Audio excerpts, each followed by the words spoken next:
Hare Krishna, Hare Hare Rama, Hare Rama, Hare Hare, Hare Krishna, Hare Hare Rama, Hare Rama, Rama Rama, Hare Krishna, Hare Hare Rama, Hare Rama, Rama Rama, Hare Hare, Hare Krishna, Hare Hare Rama, Rama Hare Hare, Hare Krishna, Hare Hare Rama, Krishna Hare Hare Rama Rama Rama Hare Hare Hare Hare Rama, Hare Rama, Rama Rama, Hare Rama Rama Hare Hare Hare Krishna, Hare Hare Rama, Hare Rama Hare Hare Rama, Hare Hare Krishna, Hare Hare Rama, Hare Rama, Hare Hare Hare Rama Hare Hare Krishna, Hare Krishna, Krishna Krishna, Hare Hare, Hare Rama, Hare Rama, Rama Hare Hare Hare, Krishna Hare Hare Krishna, Hare Hare Hare Krishna, Hare Krishna Krishna, Hare Hare, Hare Hare Rama, Rama, Hare Rama Ram Hare Rama Ram Hare Hare Hare Hare Krishna.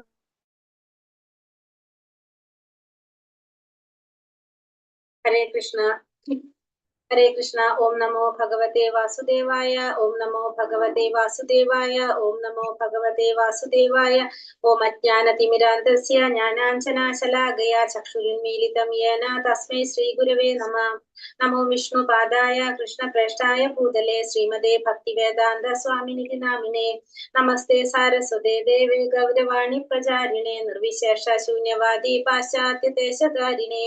जय श्री कृष्ण चैतन्य प्रभु नित्यानंद श्री अद्वैत गदाधर श्रीवासादि गौर भक्त वृंद हरे कृष्ण कृष्ण कृष्ण हरे हरे हरे राम राम राम हरे हरे हरे कृष्ण निगम कल्पतरुर्गलिदं फलं सुखमुखामृत द्रव संयुतं पिबत भागवतं रसमालयं मुहुरहो रसिका भुवि भावुकाः नारायणं नमस्कृत्यं नरं चैव नरोत्तमं देवीं सरस्वतीं व्यासं ततो जयमुदीरयेत् नष्टप्रायेषु भद्रेषु नित्यं भागवत सेवया भगवते उत्तमश्लोके भक्तिर्भवति नैष्टकी कृष्णाय वासुदेवाय देवकी नन्दनाय च नन्दगोपकुमाराय गोविन्दाय नमो नमः हरे कृष्ण कृष्ण कृष्ण हरे हरे हरे राम राम राम हरे हरे ഹരേ കൃഷ്ണ. ശ്രീ ശ്രീ രാധാ ഗോവിന്ദ് ടെമ്പിൾ ഇസ്കോൺ മാംഗ്ലൂരിന്റെ ഭാഗവതം ക്ലാസ്സിലേക്ക് എല്ലാവർക്കും സ്വാഗതം. ഹരേ കൃഷ്ണ. എല്ലാവർക്കും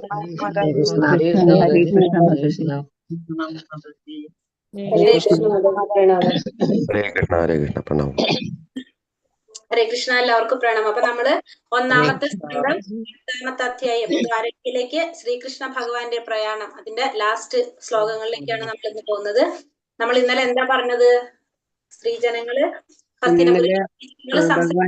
ഭഗവാന്റെ പുത്രന്മാര് സാമ്പൻ പ്രദ്യുമ്ന അവരൊക്കെ ഭഗവാന്റെ പുത്രന്മാരായിരുന്നു. പിന്നെ ഭഗവാന് 16,108 പത്നിമാരുണ്ടായിരുന്നു. അവരെ എല്ലാവരും ഭഗവാൻ ദ്വാരകയില് താമസിപ്പിച്ച് ഓരോ ഭാര്യമാരുടെ കൂടി മാതാജ കഥ പറഞ്ഞില്ല, ഓരോ ഭാര്യമാരോടും ഭഗവാൻ ഓരോ തരത്തില് ഉപകരിച്ചിരുന്നു. പിന്നെ അതിൽ ഓരോരുത്തർക്കും 10 പുത്രന്മാര് ഉണ്ടായിരുന്നു. പിന്നെ അവർക്ക് ഭഗവാന്റെ കുടുംബസംഖ്യ അങ്ങനെ 1 കോടിയാണ്. ഭഗവാന്റെ കുടുംബസംഖ്യ ഇത് വംശം 1 കോടി ജനങ്ങളാണെന്ന്. ഭഗവാനേ ശരണം. അതെ.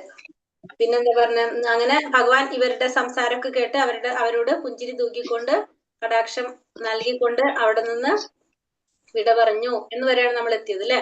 31 പാരിതോഷമൊക്കെ കിട്ടി അവരെ സന്തോഷിപ്പിച്ച് ഓരോ ഭാര്യമാരെ സന്തോഷിച്ച് പാരിതോഷങ്ങൾ നൽകി അവരെ പ്രീതിപ്പെടുത്തിക്കൊണ്ടിരുന്നു ഭഗവാൻ. ഇതുവരെ നമ്മൾ എത്തിയത് പൂർണ്ണാംശങ്ങളായിട്ട് ഭഗവാൻ വിസ്തരണം ചെയ്തിരുന്നു ഓരോ പത്നിമാരോടൊപ്പം ഭഗവാൻ.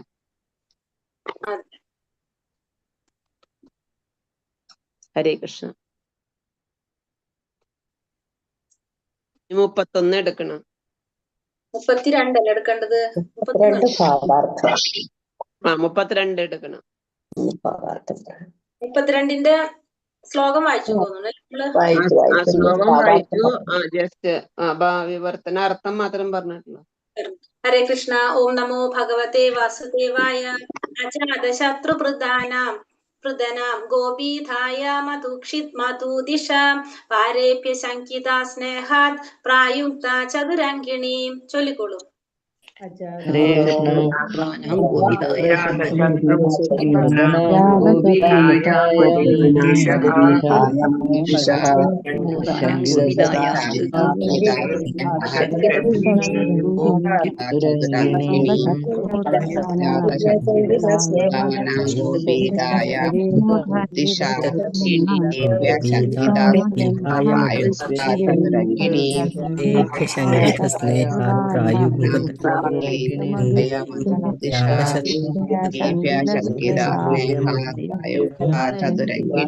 ഹരേ കൃഷ്ണ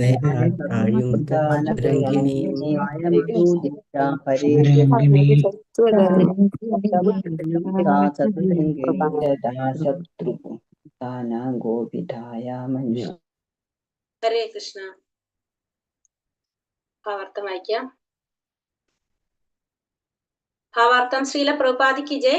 സ്വാഭാവികമായ പ്രതിരോധ നടപടികൾ രഥങ്ങളോടും കാലാൾ പടയോടും കൂടി സംയോജിതമായ അശ്വസേനയും ഗജസേനയുമാകുന്നു.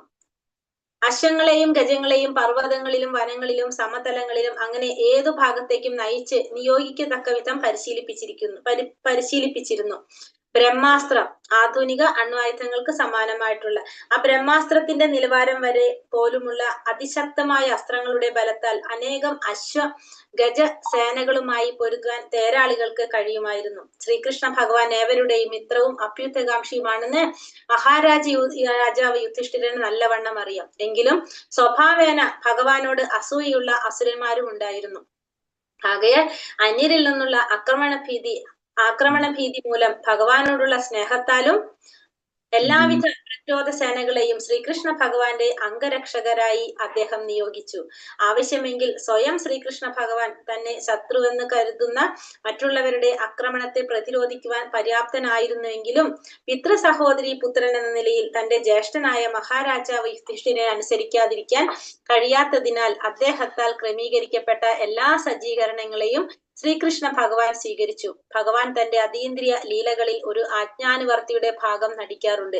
അങ്ങനെ ചിലപ്പോൾ അദ്ദേഹം സ്വയം ഒരു ശിശുവിന്റെ നിസ്സഹായ അവസ്ഥയിൽ എന്ന പോലെ സ്വയം യശോദ മാതാവിന്റെ സംരക്ഷണത്തിൽ ഏൽപ്പിക്കുന്നു.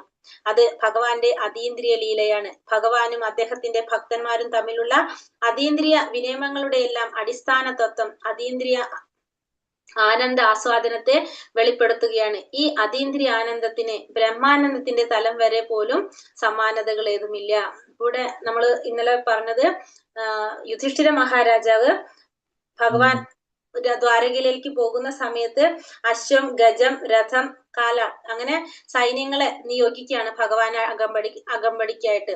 കാരണം ഭഗവാനുള്ള സ്നേഹം കൊണ്ടും ശത്രുക്കൾ ഉണ്ടാവുമല്ലോ എന്ന് വിചാരിച്ചുകൊണ്ടാണ് ഇത് ആര് പ്രവർത്തിക്കുന്നത്? മഹാരാജാവ് യുധിഷ്ഠിരൻ പ്രവർത്തിക്കുന്നത്. അപ്പൊ ഇവിടെ പറയുന്നത് സ്വാഭാവികമായിട്ടുള്ള പ്രതിരോധ നടപടികൾ രഥങ്ങളോടും കാലാൾപ്പടയോടും കൂടി സംയോജിതമായ അശ്വസേനയും ഗജസേനയുമാകുന്നു. അപ്പൊ സാധാരണ പ്രതിരോധ നടപടികൾക്ക് എന്താണ്? രഥങ്ങളും കാലാൾപ്പടകളോടും കൂടിയിട്ടുള്ള അശ്വസേനയും ഗജസേനയുമാണ് ഉണ്ടാകുന്നത്. അപ്പൊ അശ്വങ്ങളെയും ഗജങ്ങളും എങ്ങനെയുള്ളവരാണ്? അശ്വവും ഗജവും പർവ്വതങ്ങളിലും വനങ്ങളിലും സമതലങ്ങളിലും അങ്ങനെ ഏത് ഭാഗത്തേക്കും നയിച്ച് നിയോഗിക്കത്തക്ക വിധം പരിശീലനം നൽകിയിട്ടുള്ളതാണ് ഈ ഗജങ്ങളും അതുപോലെ തന്നെ അശ്വങ്ങളും. ബ്രഹ്മാസ്ത്രത്തിന്റെ നിലവാരം വരെ പോലുമുള്ള അതിശക്തമായ അസ്ത്രങ്ങളുടെ ബലത്താൽ അനേകം അശ്വ ഗജസേനകളുമായി പൊരുതുവാൻ തേരാളികൾക്ക് കഴിയുമായിരുന്നു. അപ്പോ ബ്രഹ്മാസ്ത്രത്തിന്റെ അതേ നിലവാരത്തിൽ വരുന്ന അസ്ത്രങ്ങളുടെ ബലത്തിലും അതിനോട് പോരാടാനും ആർക്ക് സാധിക്കുമായിരുന്നു? ഇത്തരത്തിലുള്ള തേരാളികൾക്ക് കഴിയുമായിരുന്നു. ശ്രീകൃഷ്ണ ഭഗവാൻ എല്ലാവരുടെയും മിത്രവും അഭ്യുദ്ധകാംക്ഷിയുമാണെന്ന് മഹാരാജാവ് യുധിഷ്ഠിരൻ നന്നായിട്ട് അറിയാം. മഹാരാജാവിന് നന്നായിട്ട് അറിയാം ഭഗവാൻ കൃഷ്ണൻ എല്ലാവരുടെയും മിത്രവുമാണ് അഭ്യുതകാംക്ഷിയുമാണെന്ന് അദ്ദേഹത്തിന് അറിയാം. പിന്നെ സ്വഭാവേന പക്ഷെ എന്താണ്? ഭഗവാനോട് അസൂയുള്ള അസുരന്മാരും ഉണ്ടായിരുന്നു. അതുകൊണ്ട് തന്നെ മറ്റുള്ളവരുടെ ആക്രമണ ഭീതി മൂലവും അതുപോലെ പിന്നെന്താണ് ഭഗവാനോടുള്ള സ്നേഹം കൊണ്ട്. അപ്പൊ ആരെങ്കിലും ആക്രമിച്ചാലോ എന്നുള്ളൊരു ഭയം കൊണ്ടും മാത്രമല്ല ഭഗവാനോടുള്ള സ്നേഹം കൊണ്ടുമാണ് എല്ലാവിധ പ്രതിരോധ സേനകളെയും ഭഗവാന്റെ അംഗരക്ഷയ്ക്കായിട്ട് അദ്ദേഹം നിയോഗിച്ചത്. ആവശ്യമാണെങ്കിൽ ഭഗവാൻ ശ്രീകൃഷ്ണന് ചെയ്യാൻ സാധിക്കാത്തതായിട്ടൊന്നുമില്ല അല്ലെ. ഭഗവാന് തന്നെ ശത്രുവെന്ന് കരുതുന്നവരെ ആക്രമിക്കാൻ പ്രതിരോധിക്കാനും പര്യാപ്തനാണ് ആര്? ഭഗവാൻ. പക്ഷെ എന്നാലും പിതാവിന്റെ സഹോദരി പുത്രൻ എന്ന നിലയിൽ തന്റെ ജ്യേഷ്ഠനായിട്ടുള്ള മഹാരാജാവ് യുധിഷ്ഠിരനെ അനുസരിക്കാതിരിക്കാൻ കഴിയാത്തത് കൊണ്ട് ആ എല്ലാ ക്രമീകരണങ്ങളും ആര് സ്വീകരിച്ചു? ഭഗവാൻ സ്വീകരിച്ചു.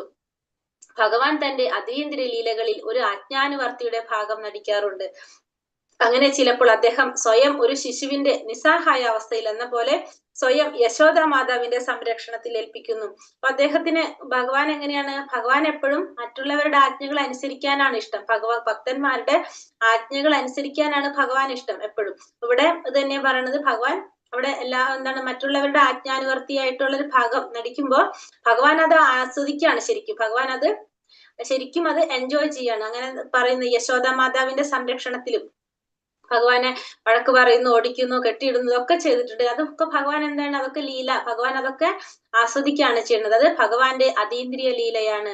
ഭഗവാനും അദ്ദേഹത്തിന്റെ ഭക്തന്മാരും തമ്മിലുള്ള അതീന്ദ്രിയ വിനിമയങ്ങളുടെ എല്ലാം അടിസ്ഥാന തത്വം അതീന്ദ്രിയ ആനന്ദ ആസ്വാദനത്തെ വെളിപ്പെടുത്തുകയാണ്. ഈ അതീന്ദ്രിയ ആനന്ദത്തിന് ബ്രഹ്മാനന്ദത്തിന്റെ തലം വരെ പോലും സമാനതകൾ ഏതുമില്ല. അപ്പോ ഈ അതീന്ദ്രിയ ഭഗവാന്റെ ഇത്തരത്തിലുള്ള ലീലകള് ആസ്വാദിക്കുന്നതിന് ബ്രഹ്മത്തിന്റെ ആനന്ദം, അതിന്റെ ഒരു തലം വരെ പോലും അതിനെന്തില്ല? സമാനതകളില്ല. അപ്പൊ അത്രയും ശ്രേഷ്ഠമായത് ഏറ്റവും നിൽക്കുന്നതാണ് എന്ത്? ഭഗവാന്റെ ഇത്തരത്തിലുള്ള അതീന്ദ്രിയാനന്ദം. ശ്ലോകം 33.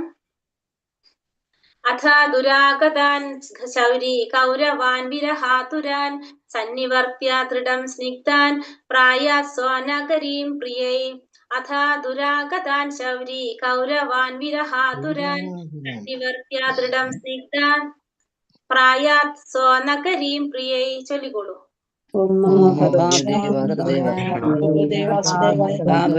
ദുരാഗതാൻ ശൗരി കൗരവാൻ വിരഹാതുരാൻ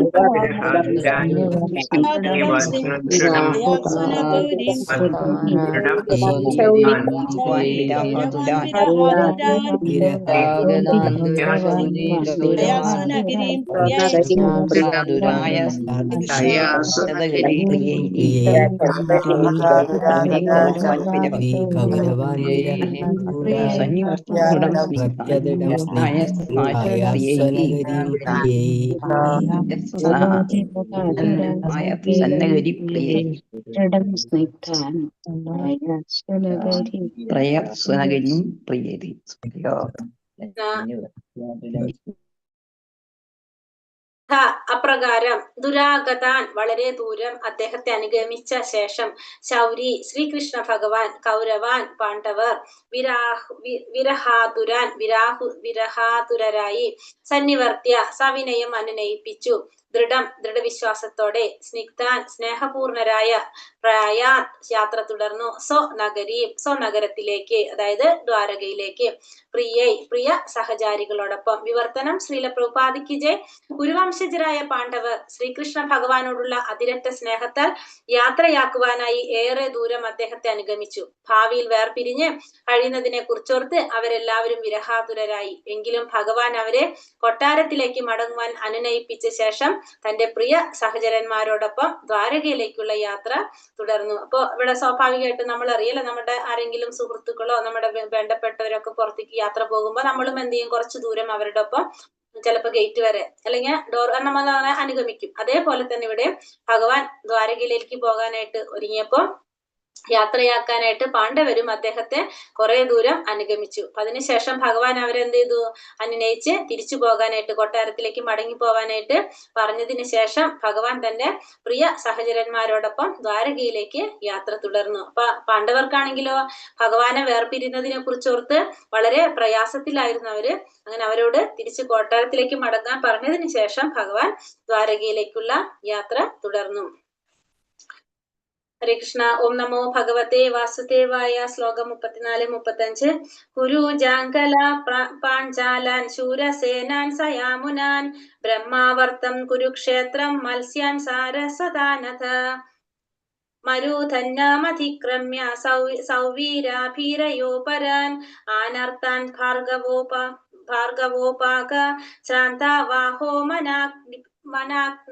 മനാക്യുപു.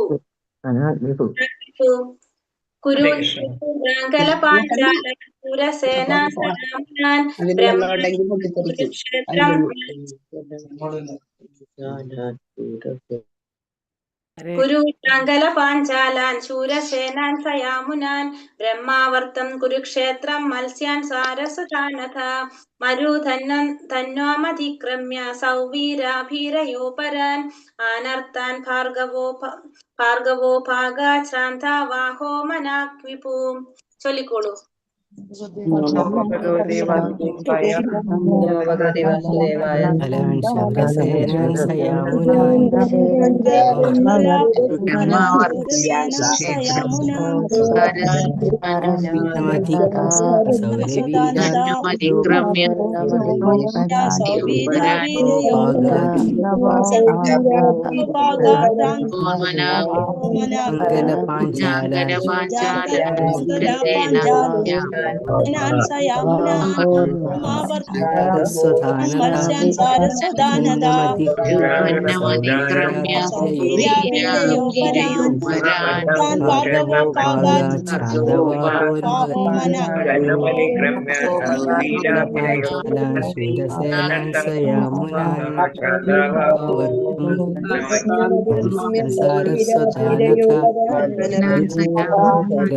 സൗരവീരാഭീരയോ പരാൻ ഭാർഗവോ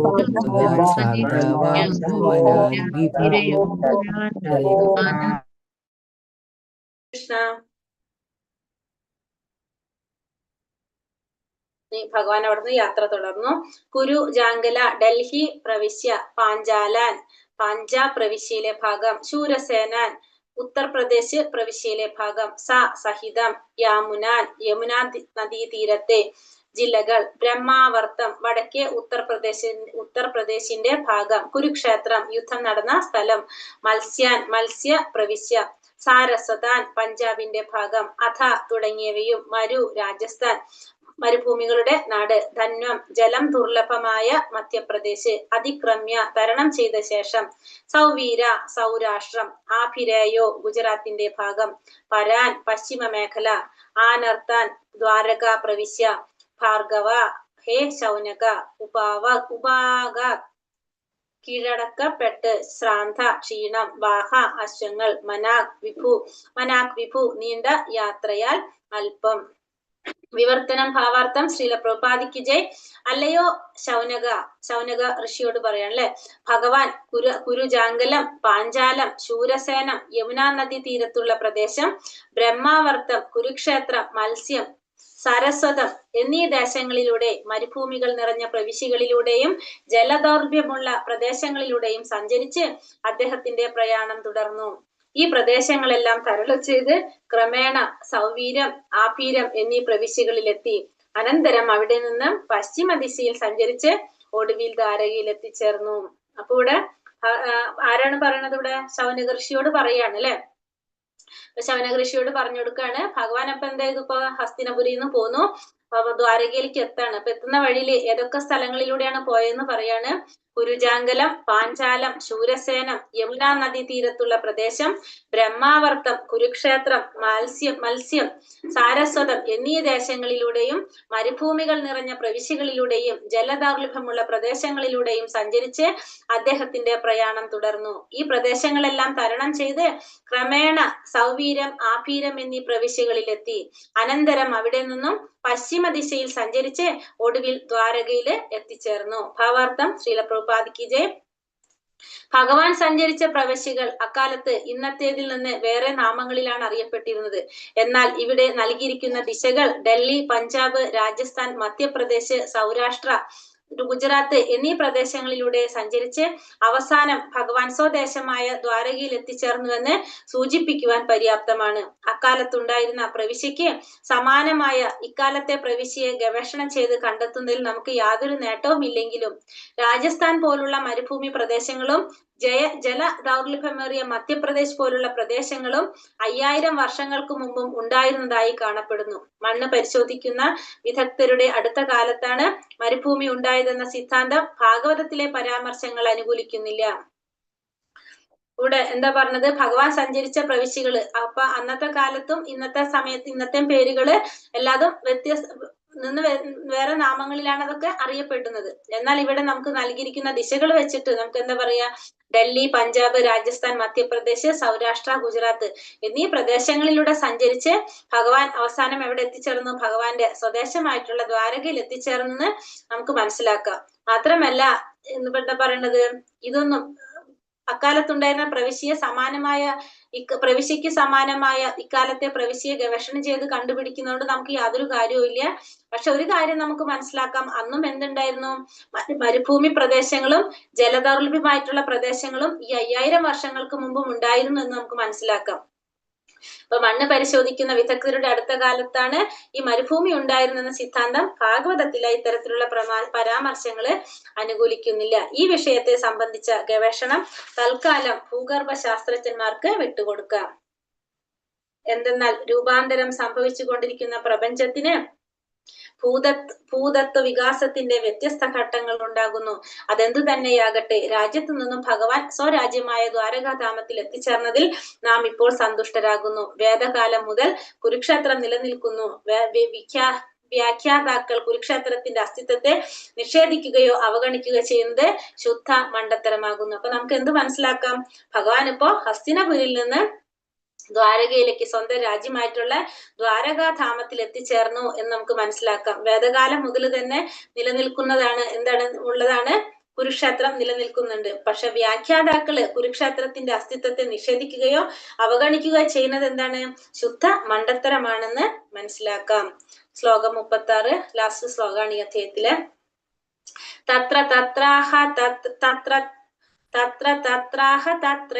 തത്രൈർ ഹരി പ്രത്യുത്യതാർഹണഃ സായം ഭേജേ ദിശം പശ്ചാത് ഗവിഷ്ടോ ഗാം ഗദാസ്തഥാ തത്രാഹ തത്രൈത്രൈ ഹരി പ്രത്യുത്യതാർഹണഃ സായം ഭേജേ ദിശം പശ്ചാത് ഗവിഷ്ടോ ഗാം ഗദാസ്തഥാ. ഹരേ കൃഷ്ണ. ഭഗവതേ വാസുദേവായ. ഹരി ഭേജേ ദിശം ഗാംഗദസ്തദാ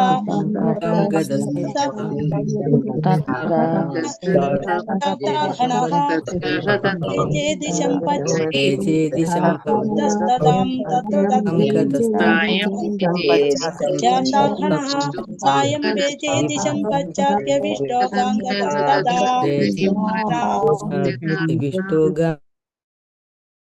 ഹരേ കൃഷ്ണ. തത്ര വ്യത്യസ്ത സ്ഥലങ്ങളിൽ അത് അപ്രകാരം സംഭവിച്ചു. തദ്ദേശവാസികളാൽ ഹരി പരമദിവ്യോത്തമ പുരുഷൻ പ്രത്യുത്യത അർഹണ പാരിതോഷികങ്ങളും ആരാധനാപൂർവമായ ആദരവും സമർപ്പിക്കപ്പെട്ട് സായാഹ്നം ഭേജെ മറികടന്ന ശേഷം ദിശ പാശ്ചാത് പശ്ചിമദിക്ക് ഗവിഷ്ട ആകാശത്തിലെ സൂര്യൻ ഗാം സാഗരത്തിൽ ഗദ അസ്തമിച്ചു തഥാ ആ സമയം. വിവർത്തനം ഭാവാർത്ഥം. ശ്രീല പ്രഭുപാദിക്ക് ജയ്. യാത്രയിലുടനീളം ഈ പ്രദേശങ്ങളെല്ലാം ജനങ്ങൾ ഭഗവാനെ സ്വാഗതം ചെയ്യുകയും ആരാധിക്കുകയും നിരവധി പാരിതോഷികങ്ങൾ നൽകുകയും ഉണ്ടായി. എല്ലാ സ്ഥലങ്ങളിലും സായാഹ്നത്തിൽ സന്ധ്യാനുഷ്ഠാനങ്ങൾ നിർവഹിക്കാനായി ഭഗവാൻ യാത്ര നിർത്തിവെച്ചു. സൂര്യാസ്തമനത്തിനു ശേഷം ഇത് പതിവായി അനുഷ്ഠിച്ചു പോന്നു. അപ്പൊ യാത്രയിലുടനീളം ഭഗവാൻ ഓരോ പ്രദേശങ്ങളിലൂടെയും കടന്നു പോകുമ്പോൾ അവിടെ ജനങ്ങള് ഭഗവാനെ സ്വാഗതം ചെയ്യൂ, ആരാധിക്കുന്നു, പലതരത്തിലുള്ള പാരിതോഷികങ്ങളൊക്കെ നൽകുകയുണ്ടായി. എല്ലാ സ്ഥലങ്ങളിലും സായാഹ്നത്തിൽ ഭഗവാൻ എന്താ ചെയ്യുന്നത്, സന്ധ്യ അനുഷ്ഠാനങ്ങളെല്ലാം നിർവഹിക്കാനായിട്ട് ഭഗവാൻ യാത്ര നിർത്തിവെച്ചു. അത് എന്നും ഒരു പതിവായിരുന്നു. സൂര്യാസ്തമനത്തിന് ശേഷം ഇത് ഒരു പതിവായിട്ട് അനുഷ്ഠിച്ചു പോന്നിരുന്നു. അപ്പൊ ഭഗവാൻ ഹസ്തിനപുരയിൽ നിന്ന് ദ്വാരകയിലേക്ക് പോകുന്ന യാത്രയിൽ ഓരോരോ പ്രദേശങ്ങളിലൂടെ കടന്നു പോകുമ്പോൾ ജനങ്ങള് ഭഗവാനെ സ്വാഗതം ചെയ്തു, ആരാധിച്ചു, പാരിതോഷികങ്ങളൊക്കെ നൽകി. മാത്രമല്ല ഭഗവാൻ എന്താണ് സന്ധ്യ അനുഷ്ഠാനങ്ങൾ നിർവഹിക്കാനായിട്ട് യാത്ര നിർത്തിവെക്കുകയും ചെയ്തിരുന്നു. അപ്പൊ എന്ത് മനസ്സിലാക്കാം, ഭഗവാൻ ഇങ്ങനെ യാത്ര ചെയ്യുന്ന സമയത്തും ഭഗവാൻ ചെയ്യേണ്ടതായ അനുഷ്ഠാനങ്ങളൊന്നും മുടക്കിയിരുന്നില്ല. എല്ലാ അനുഷ്ഠാനങ്ങളും കറക്റ്റ് ആയിട്ട് ചെയ്തു പോന്നിരുന്നു എന്നും കൂടി നമുക്കതിന് മനസ്സിലാക്കാനായിട്ട് സാധിക്കും. യാത്രയിലായിരുന്ന വേളയിൽ ഭാവാർത്ഥം ശ്രീല പ്രഭുപാദിക്ക് ജയ്. യാത്രയിലായിരുന്ന വേളയിൽ ധാർമ്മിക തത്വങ്ങൾ ഭഗവാൻ പതിവായി അനുഷ്ഠിച്ചിരുന്നുവെന്ന് ഇവിടെ പ്രസ്താവിച്ചിരിക്കുന്നു. ആകയാൽ ഫലോദിഷ്ടമായ കർമ്മങ്ങൾ നിർവഹിക്കാൻ ഭഗവാൻ പോലും ബാധ്യസ്ഥനാണെന്ന് ചില ദാർശനിക അനുമാനങ്ങളുണ്ട്. ഇവിടെ യാത്രയിലായിരുന്ന സമയത്ത് ഭഗവാൻ എല്ലാ ധാർമ്മിക തത്വങ്ങളും പതിവായി അനുഷ്ഠിച്ചിരുന്നുവെന്ന് നമുക്കിപ്പോ ഇതിൽ നിന്ന് മനസ്സിലാക്കാനായിട്ട് സാധിക്കുന്നുണ്ട്. അതുകൊണ്ട് തന്നെ ഫലോദിഷ്ട കർമ്മങ്ങൾ നിർവഹിക്കുവാൻ ഭഗവാൻ പോലും ബാധ്യസ്ഥനാണെന്ന് ചില ദാർശനിക അനുമാനങ്ങളുണ്ട്. എന്നാൽ യഥാർത്ഥത്തിൽ അത് ശരിയല്ല. ഫലോദിഷ്ട കർമ്മങ്ങൾ അനുഷ്ഠിക്കാനായിട്ട് ഭഗവാൻ പോലും ബാധ്യസ്ഥനാണെന്ന് പറയുന്ന ദാർശനിക അനുമാനങ്ങള് എന്തല്ല, യഥാർത്ഥത്തില് ശരിയല്ല. സത്കർമ്മങ്ങളുടെയോ ദുഷ്കർമ്മങ്ങളുടെയോ ഫലത്തെ അദ്ദേഹം ആശ്രയിക്കുന്നില്ല. ഭഗവാൻ ഒരിക്കലും എന്ത് ചെയ്യുന്നില്ല, ഭഗവാന് സത്കർമ്മ ദുഷ്കർമ്മം എന്ന് പറഞ്ഞൊരു സംഭവം ആർക്കില്ല, ഭഗവാനില്ല. ഭഗവാൻ നിരപേക്ഷനാകയാൽ അദ്ദേഹം ചെയ്യുന്നതൊക്കെയും ഏവർക്കും നന്മയുള്ളതാകുന്നു. എന്നാൽ ഭൂമിയിൽ അവതരിക്കുമ്പോൾ ഭക്ത സംരക്ഷണത്തിനും അധാർമികരെ അഭക്തന്മാരുടെ വിനാശത്തിനുമായി ഭഗവാൻ പ്രവർത്തിക്കുന്നു. അവശ്യം ചെയ്യേണ്ടതായ യാതൊരു കർത്തവ്യവും ഇല്ലാതിരുന്നിട്ടും കൂടി മറ്റുള്ളവർ അനുവർത്തിക്കാനായി അദ്ദേഹം സർവ്വതും അനുഷ്ഠിക്കുന്നു. യഥാർത്ഥ ശിക്ഷണ രീതി അപ്രകാരമാകുന്നു. ഒരാൾ സ്വയം യഥോചിതമായി പ്രവർത്തിക്കുകയും അപ്രകാരം മറ്റുള്ളവരെ അഭ്യസിപ്പിക്കുകയും ചെയ്യണം. അല്ലാത്ത പക്ഷം അന്ധമായ ശിക്ഷണത്തെ ആരും സ്വീകരിക്കുകയില്ല. ഇവിടെ ഭഗവാൻ യഥാർത്ഥത്തിൽ എന്താണ്, ഭഗവാൻ സത്കർമ്മങ്ങളോ ദുഷ്കർമ്മങ്ങളുടെയോ ഫലം ആരെ ആശ്രയിക്കുന്നില്ല, ഒരിക്കലും ഭഗവാനെ ആശ്രയിക്കുന്നില്ല. കാരണം ഭഗവാൻ നിരപേക്ഷനായതുകൊണ്ട് തന്നെ ഭഗവാൻ എല്ലാവരുടെയും അഭ്യുതകാംക്ഷിയാണെന്നാ പറയുന്നത് അല്ലെ. അതുകൊണ്ട് ഭഗവാൻ എല്ലാവർക്കും നന്മ വരുത്തുന്ന കാര്യങ്ങളായിരിക്കും ആര് ചെയ്യുന്നത്, ഭഗവാൻ ചെയ്യുന്നത്. പിന്നെ ഭഗവാൻ ഭൂമിയിൽ അവതരിക്കുന്ന സമയത്ത് ഭക്തന്മാരെ സംരക്ഷിക്കും. അതേപോലെ തന്നെ അധാർമികരായിട്ടുള്ളവര് അഭക്തന്മാരുടെ വിനാശത്തിനും ആര് പ്രവർത്തിക്കും, ഭഗവാൻ പ്രവർത്തിക്കും. ഭഗവാന് ശരിക്കും പറഞ്ഞാൽ ചെയ്യേണ്ടതായിട്ടോ ഒന്നുമില്ല, ചെയ്യാനോ ചെയ്യേണ്ടതായിട്ടോ ഒന്നും ഇല്ല. പക്ഷെ എന്നിരുന്നാലും ഭഗവാൻ എന്താണ്, എല്ലാം പ്രവർത്തിച്ച് കാണിക്കും. എന്തിനാണ് സർവ്വതും അനുഷ്ഠിക്കുന്നത് ഭഗവാൻ? മറ്റുള്ളവർക്ക് മനസ്സിലാക്കി കൊടുക്കാൻ വേണ്ടിയിട്ട് എല്ലാം യഥോചിതത്തില് ഭഗവാൻ പ്രവർത്തിച്ച് കാണിക്കും. കാരണം മറ്റുള്ളവരെ അഭ്യസിപ്പിക്കാൻ വേണ്ടിയിട്ടാണ് അത് ചെയ്യുന്നത്. അല്ലാത്ത പക്ഷം അന്ധമായ ശിക്ഷണത്തെ ആരും സ്വീകരിക്കുകയില്ല. അല്ലാതെ നമ്മൾ ചെയ്യാൻ പറഞ്ഞു കഴിഞ്ഞാൽ ആരും ചെയ്യില്ല. പക്ഷെ നമ്മൾ ചെയ്ത് കാണിച്ചാൽ എന്താണ്, മറ്റുള്ളവരും അത് ചെയ്യാനായിട്ട് ശ്രമിക്കും. അല്ലാതെ അന്ധമായ ശിക്ഷണത്തെ ഒരാളും സ്വീകരിക്കുന്നില്ല. കാമ്യകർമ്മങ്ങളുടെ ഫലദായകൻ സ്വയം ഭഗവാൻ തന്നെയാകുന്നു. നമ്മൾ ഈ കാമ്യകർമ്മം എന്ന് വെച്ചാൽ നമ്മൾ ഫലം ആഗ്രഹിച്ചുകൊണ്ട് നമ്മൾ ചെയ്യുന്ന കർമ്മങ്ങൾ, ആ ഫലം നൽകുന്നത് ആര് തന്നെയാണ്, ഭഗവാൻ തന്നെയാണ് അത് നൽകുന്നത്. അദ്ദേഹം സ്വയം പര്യാപ്തനാണെങ്കിൽ തന്നെയും നമ്മെ നടപടിക്രമങ്ങൾ അഭ്യസിപ്പിക്കാൻ അദ്ദേഹം വെളിപ്പെടുത്തപ്പെട്ട ശാസനകൾക്കനുസരിച്ച് പ്രവർത്തിക്കുന്നു. അദ്ദേഹം അപ്രകാരം പ്രവർത്തിക്കാത്ത പക്ഷം സാധാരണക്കാർ അപധായനം ചെയ്യാൻ ഇടവരും. അപ്പോ അങ്ങനെ ഭഗവാൻ പ്രവർത്തിച്ചില്ലെങ്കിൽ എന്താ സംഭവിക്കുന്നത്, സാധാരണക്കാരും തെറ്റിലേക്ക് പോവുകയാണ് ചെയ്യേണ്ടവ. എന്നാൽ ഭഗവാന്റെ അതീന്ദ്രിയ സ്വഭാവം ഗ്രഹിക്കാൻ കഴിയുന്ന ഉന്നത നിലയിൽ അദ്ദേഹത്തെ അനുകരിക്കാൻ ഒരാൾ ശ്രമിക്കുന്നില്ല, അത് സംഭവമല്ല. പക്ഷെ എന്താ പറഞ്ഞത്, അദ്ദേഹം അപ്രകാരം പ്രവർത്തിക്കാത്ത പക്ഷം സാധാരണക്കാർ അപധായനം ചെയ്യാനിടവരും. എന്നാൽ ഭഗവാന്റെ അതീന്ദ്രിയ സ്വഭാവം ഗ്രഹിക്കാൻ കഴിയുന്ന ഉന്നത നിലയിൽ അദ്ദേഹത്തെ അനുകരിക്കാൻ ഒരാൾ ശ്രമിക്കുന്നില്ല. അപ്പൊ ഭഗവാന്റെ അതീന്ദ്രിയ സ്വഭാവം മനസ്സിലാക്കാൻ കഴിയുന്നവർ എന്ത് ചെയ്യില്ല, ഭഗവാൻ ഒരിക്കലും അനുകരിക്കാനായിട്ട് ശ്രമിക്കില്ല. കാരണം അത് സംഭവ്യമല്ല. ഇവിടെ ഭഗവാൻ എന്താ ചെയ്യുന്നത്, മറ്റുള്ളവർക്ക് മനസ്സിലാക്കി കൊടുക്കാൻ വേണ്ടിയിട്ട്, പ്രവർത്തിക്കാൻ വേണ്ടിയിട്ട്, യഥോചിതമായിട്ട് അഭ്യസിപ്പിക്കാൻ വേണ്ടിയിട്ട് ഭഗവാൻ എന്ത് ചെയ്യും, ഭഗവാൻ എല്ലാം പ്രവർത്തിച്ച് കാണിക്കുകയാണ് ചെയ്യുന്നത്. അല്ലാത്ത പക്ഷം അന്ധമായ ശിക്ഷണത്തെ ആരും സ്വീകരിക്കുന്നില്ല. അപ്പൊ കാമ്യകർമ്മങ്ങളുടെ ഫലദായകനും ആര് തന്നെയാണ്, ഭഗവാൻ തന്നെയാണ്. ഭഗവാൻ സ്വയം പര്യാപ്തനാണെങ്കിൽ തന്നെയും നമ്മെ നടപടിക്രമങ്ങൾ അഭ്യസിപ്പിക്കാൻ വേണ്ടിയിട്ട്, നമ്മൾ ഓരോ ശാസ്ത്രത്തിനനുസരിച്ച് പ്രവർത്തിക്കാൻ വേണ്ടിയിട്ട് ഭഗവാൻ നമ്മൾ അഭ്യസിപ്പിക്കുകയാണ് ചെയ്യുന്നത്. നമുക്ക് ഓരോന്നും ചെയ്ത് കാണിക്കുന്നത് നമ്മൾ അത് ചെയ്യാൻ വേണ്ടിയിട്ടാണ് ഭഗവാൻ അത് ചെയ്ത് കാണിക്കുന്നത്. കാരണം അപ്രകാരം ഭഗവാൻ ചെയ്തില്ലെങ്കിൽ എന്ത് ചെയ്യും, സാധാരണക്കാര് തെറ്റ് ചെയ്യാനായിട്ട് ഇടവരും. അപ്പൊ അത് ഒഴിവാക്കാൻ വേണ്ടിയിട്ട് ഭഗവാൻ എന്ത് ചെയ്യാണ്, ഭഗവാൻ ഒരു മനുഷ്യജന്മം എടുത്തപ്പോ ആ മനുഷ്യജന്മത്തിൽ ശാസ്ത്രവിധി പ്രകാരം എന്തൊക്കെയാണ് അനുഷ്ഠിക്കാനുള്ളത് അതെല്ലാം ഭഗവാൻ പ്രവർത്തിച്ച് കാണിച്ചു. എന്നാൽ ഭഗവാന്റെ അതീന്ദ്രിയ സ്വഭാവം അനുകരിക്കാനായിട്ട് ആരും ശ്രമിക്കാൻ പാടില്ല. കാരണം അത് സംഭവ്യമായിട്ടുള്ള കാര്യമല്ല. അപ്പൊ അത് ഭഗവാന്റെ അതീന്ദ്രിയ സ്വഭാവം ഗ്രഹിക്കുന്നവർ അത് ചെയ്യില്ല, അല്ലാത്തവരാണ് ഭഗവാൻ അനുകരിക്കാനായിട്ട് ശ്രമിക്കുന്നത്. മനുഷ്യ സമൂഹത്തിൽ ഏവരുടെയും കർത്തവ്യമെന്തോ അത് ഭഗവാൻ നിർവഹിക്കുന്നു. എന്നാൽ ചിലപ്പോഴൊക്കെ ജീവാത്മാക്കൾക്ക് അനുകരിക്കാനാവാത്ത ചില അതിമാനുഷിക കൃത്യങ്ങളും ഭഗവാൻ നിർവഹിക്കുന്നു. ഇതിൽ പ്രസ്താവിച്ചിരിക്കുന്നത് പോലെ അദ്ദേഹം അനുഷ്ഠിച്ച സായാഹ്ന പ്രാർത്ഥന ജീവാത്മാക്കൾ നിശ്ചയമായും അനുവർത്തിക്കണം. അതേസമയം അദ്ദേഹത്തിന്റെ പർവ്വതോദ്ധാരണമോ ഗോപികമാരോടൊത്തുമുള്ള നടനമോ അനുകരിക്കുക സാധ്യമല്ല. മലിന സ്ഥലത്തു നിന്ന് പോലും ജലത്തെ വലിച്ചെടുക്കുന്ന സൂര്യനെ അനുകരിക്കുക സാധ്യമല്ല. അതിശക്തിശാലിക്ക് സർവ നന്മയായ ഒരു കാര്യം പ്രവർത്തിക്കാൻ കഴിയുന്നു. എന്നാൽ അത്തരം പ്രവൃത്തികൾ നാം അനുകരിച്ചാൽ അത് നമ്മെ അവിരാമമായ വിഷമസന്ധിയിലാക്കുന്നു. ആകയാൽ സർവകർമ്മങ്ങളിലും അനുഭവസ്ഥനായ മാർഗനിർദ്ദേശകനും ഭഗവത് കൃപയുടെ മൂർത്തിമത് ഭാവമായ ആത്മീയാചാര്യന്റെ നിർദ്ദേശങ്ങൾ ആരായേണ്ടതാണ്. അപ്രകാരം പുരോഗമന പാത സുനിശ്ചിതമായി തീരും. അപ്പൊ മനുഷ്യ സമൂഹത്തില് എല്ലാവരുടെയും കർത്തവ്യം അതെന്താണ്? അത് ഭഗവാൻ നിർവഹിക്കുന്നു. അപ്പൊ എവരുടെയും കർത്തവ്യം അത് ഭഗവാൻ നിർവഹിക്കുന്നു. അപ്പൊ ഭഗവാൻ ഒരു മനുഷ്യനായിട്ട് ജന്മം എടുത്തപ്പോ ഭഗവാൻ എന്തൊക്കെയാണ് ഒരു മനുഷ്യ ജന്മത്തിൽ ചെയ്യേണ്ടതായിട്ടുള്ളത് അതെല്ലാം ഭഗവാനും നിർവഹിച്ചു. എന്നാൽ ചിലപ്പോഴൊക്കെ ജീവാത്മാക്കൾക്ക് അനുകരിക്കാനാവാത്ത ചില അതിമാനുഷിക കൃത്യങ്ങളും ആര് നിർവഹിക്കുന്നുണ്ട്? ഭഗവാൻ ചെയ്യുന്നുണ്ട്. അപ്പൊ ഇതില് നമുക്കറിയാം, ഇവിടെ പറഞ്ഞിരിക്കുന്ന സായാഹ്ന പ്രാർത്ഥനകൾ അതെന്താണ്? അത് നമ്മൾ നിശ്ചയമായിട്ടും പ്രവർത്തിച്ച് കാണിക്കേണ്ടതാണ്, നമ്മൾ ചെയ്യേണ്ടതാണ്. ഭഗവാൻ ഇപ്പൊ ഇവിടെ ചെയ്തിരിക്കുന്ന സായാഹ്ന പ്രാർത്ഥനകള് ജീവാത്മാക്കൾ നിശ്ചയമായിട്ടും അനുവർത്തിച്ചിരിക്കണം, നമ്മളത് ചെയ്യേണ്ടതാണ്. അതേസമയം ഭഗവാന്റെ പർവ്വതോദ്ധാരണം അതല്ലെങ്കിൽ ഗോപികമാരോടൊത്തുള്ള നടനം ഇതൊന്നും നമ്മൾ എന്ത് ചെയ്യാൻ പാടില്ല? അനുകരിക്കാനായിട്ട് പാടില്ല. മലിന സ്ഥലത്തു നിന്നും ജലത്തെ വലിച്ചെടുക്കാനായിട്ട് ആർക്കാണ് സാധിക്കുന്നത്? സൂര്യന്. ആ സൂര്യനെ അനുകരിക്കാനായിട്ട് നമുക്ക് സാധ്യമല്ല.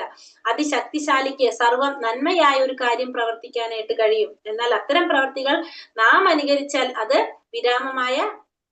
അവിരാമമായ വിഷമസന്ധിയിലായിരിക്കും വരുന്നത്. ആകയാൽ സർവകർമ്മങ്ങളിലും അനുഭവസ്ഥനായ ഒരു മാർഗനിർദ്ദേശകനും ഭഗവത് കൃപയുടെ മൂർത്തിമത് ഭാവവുമായിട്ടുള്ള ഒരു ആത്മീയ ആചാര്യന്റെ നിർദ്ദേശങ്ങൾ നമ്മൾ എന്ത് ചെയ്യണം? നമ്മൾ ആരായാനായിട്ട് ശ്രമിക്കണം. അപ്രകാരമാണ് നമുക്ക് ആ പുരോഗമന പാത നിശ്ചയമാക്കാനായിട്ട് സാധിക്കുന്നത്. അപ്പൊ അത് നമുക്ക് വിഷമസന്ധികളും നമുക്ക് അങ്ങനത്തെ ഒരു സാഹചര്യങ്ങൾ വരുമ്പോഴും നമ്മളൊരു ഗുരുവിന്റെ ഉപദേശം തേടേണ്ടതാണ്. ഇവിടെ ഭഗവാൻ ചെയ്യുന്ന പ്രവൃത്തികൾ നമ്മൾ ചെയ്തു കഴിഞ്ഞാൽ നമ്മളെ പലതരത്തിലുള്ള പ്രശ്നങ്ങളിലേക്ക് ആയിരിക്കും കൊണ്ടുപോകുക അല്ലെ. അപ്പൊ ഭഗവാൻ എന്താണ്? വെണ്ണ കക്കുന്നുണ്ട്, ഭഗവാൻ എത്ര രീതിയിലുള്ള കളവുകൾ ചെയ്യുന്നുണ്ട് അല്ലെ. പക്ഷെ ഇതൊക്കെ നമ്മൾ ചെയ്താൽ എന്തായിരിക്കും? നമുക്ക് പറ്റില്ല. അതൊന്നും പർവ്വതം പൊക്ക ഇതൊന്നും നമ്മൾ ഒരിക്കലും അനുകരിക്കാനായിട്ട് ശ്രമിക്കാൻ പാടില്ല. പക്ഷെ നമ്മൾ എന്താണ്? ഭഗവാൻ ചെയ്ത് കാണിച്ച അല്ലാത്ത കാര്യങ്ങൾ ഇവിടെ പറഞ്ഞ സായാഹ്ന പ്രാർത്ഥന അത് നിശ്ചയമായിട്ട് നമ്മൾ അനുവർത്തിച്ചിരിക്കേണ്ടതാണ്. ദ്വാരകയിലേക്ക് ശ്രീകൃഷ്ണ ഭഗവാന്റെ പ്രയാണമെന്ന ശ്രീമദ് ഭാഗവതം പ്രഥമ സ്കന്ധം 10-ാം അധ്യായം ഭക്തി വേദാന്ത വ്യാഖ്യാനം ഇപ്രകാരം സമാപിക്കുന്നു. ഹരേ കൃഷ്ണ കൃഷ്ണ കൃഷ്ണ ഹരേ ഹരേ, ഹരേ രാമ രാമ രാമ ഹരേ ഹരേ. വഞ്ചാകൽപതരൂപേശ്ച കൃപാ സിന്ധോഭ്യേവ ച പതിതാനാം പാവനേഭ്യോ വൈഷ്ണവേഭ്യോ നമോ നമഃ. അനന്ത കോടി വൈഷ്ണവൃന്ദി की जय, श्रील प्रभुपाद की जय, गुरुदेव की जय, निताय गौर प्रेमानंदे. ഹരി ഹരി ബോൽ. ഹരേ കൃഷ്ണ. സർവം കൃഷ്ണാർപ്പണമസ്തു. ഹരേ കൃഷ്ണ. അപ്പൊ നാളെ നമുക്ക് ഈ അധ്യായത്തിന്റെ സമ്മറി എടുക്കാം. 10-ാമത്തെ ശ്ലോകല്ലോ. ഹരേ കൃഷ്ണ. ഹരേ കൃഷ്ണ മാതാജി, പ്രണാമം. ഹരേ കൃഷ്ണ മാതാജി, പ്രണാമം മാതാജി. മാതാജി. ഹരേ കൃഷ്ണ മാതാജി. കൃഷ്ണ. എല്ലാവർക്കും പ്രണാമം. അപ്പൊ നമ്മള് ഹരേ കൃഷ്ണ മാതാജി പ്രണാമം. ഹരേ കൃഷ്ണ മാതാജി, പ്രണാമം മാതാജി. പ്രണാമം മാതാജി. പകുതി കഴിഞ്ഞു. 1-ാമത്തെ സ്കന്ധത്തിൽ 19 അധ്യായമാണ്. ഇപ്പൊ നമ്മുടെ 10 അധ്യായം നമ്മുടെ കഴിഞ്ഞു. നാളെ നമുക്ക് 10-ാമത്തെ അധ്യായത്തിന്റെ സമ്മറി നമുക്ക് എടുക്കാം. ഒരു ദിവസം കൊണ്ട് തന്നെ എടുക്കാൻ നോക്കാം. അതിന് 2 ദിവസം 36 ശ്ലോകമല്ലേ ഉള്ളൂ. ചെറിയ ശ്ലോകങ്ങളല്ലേ ഇടയിൽ വരുന്നത്. അപ്പൊ നാളെ നമുക്ക് ഒറ്റ ദിവസം കൊണ്ട് അത് തീർത്താല് പിന്നെ 11. ഇനി ഭഗവാന്റെ ദ്വാരകാ പ്രവേശമാണ് അടുത്ത അധ്യായം. അപ്പൊ ദ്വാരകയിലേക്ക് പോയി എത്തിയിട്ടില്ല. അപ്പൊ ഇനി അടുത്തത് ദ്വാരകാ പ്രവേശം 11. ചെറിയ അധ്യായമാണ് അതും. ഇതേപോലെ തന്നെ 10 അധ്യായം കഴിഞ്ഞു. ഓർമ്മയുണ്ടോ എല്ലാവർക്കും ഓരോരോ അധ്യായങ്ങള് 10 നമ്മൾ പഠിച്ചത് വായിച്ചതൊക്കെ? ഇടയ്ക്ക് ചില പോയിന്റുകളൊക്കെ അറിയാം. ഇടയ്ക്ക് ഒരു കാര്യം ചെയ്താൽ മതി. ആ സമ്മറി ഭാഗം ഉണ്ടല്ലോ, സമ്മറി മാത്രം നമ്മൾ ഇട്ടിട്ടില്ലേ? സമ്മറിയുടെ മാത്രം സമ്മറിയുടെ PDF ഇട്ടിട്ടില്ലേ?